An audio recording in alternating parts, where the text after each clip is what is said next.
All right, ladies and gentlemen, so I have finished up the makeshift heater.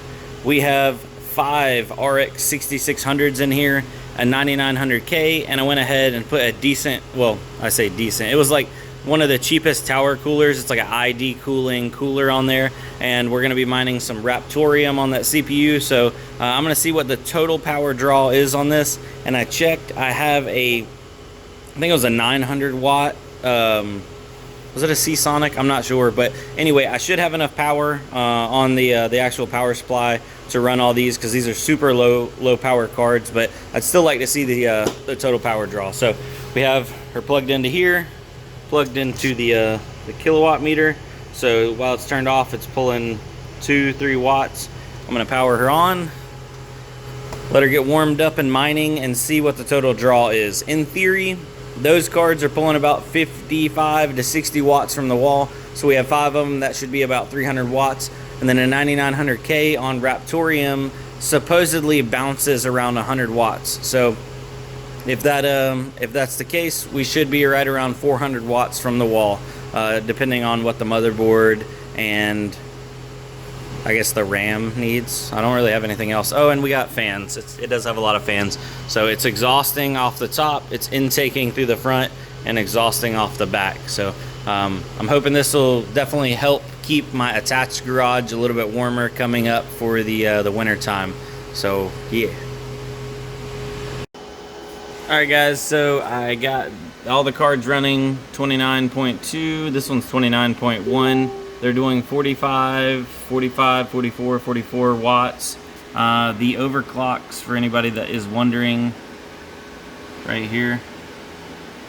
I'll go slow. All right.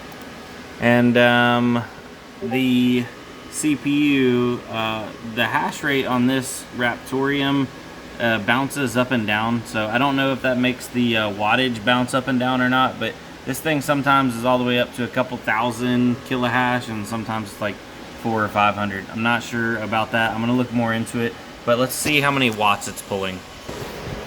All right, so currently right now it is pulling 475. Yeah, that's a good amount of heat. So it's pulling just shy of 500 watts.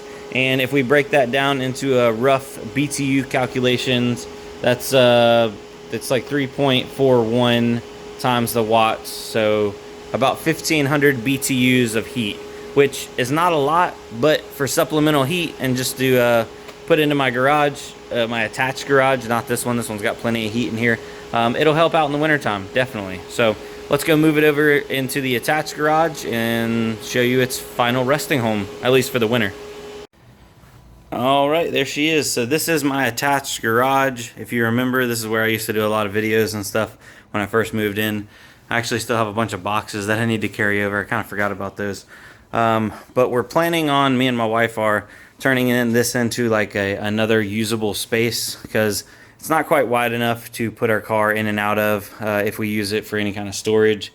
And I think we're going to end up painting the walls, putting some like laminate flooring down, and then maybe we have like a crate that our dogs go in at night to go to sleep. We leave them outside in the yard during the day most of the time, as long as it's not raining or anything. But we think we might turn this into like the dog's bedroom and like an extended pantry. So if we're doing that anytime soon, a little bit of extra heat in here is not going to hurt anything.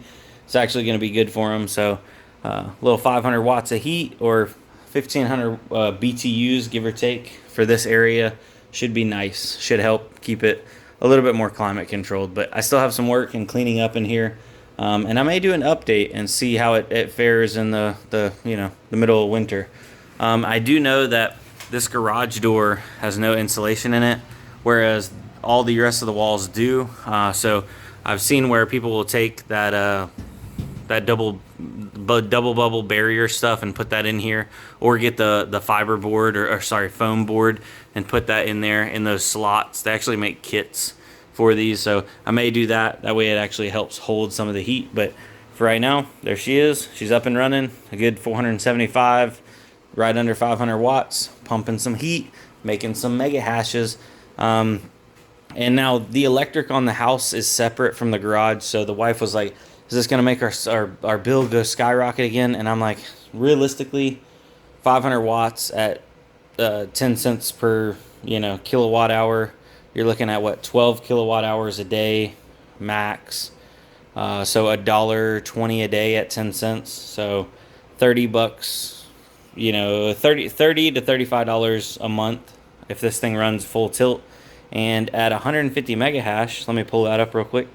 All right, so I looked it up on What2Mine, and currently 145 mega hash, which is about what those get. They get like 29 and some change, and there's 5 of them in there. That comes out to a little over $12 a day in Ethereum. So in a month, you're looking at what? That's 360 bucks, right?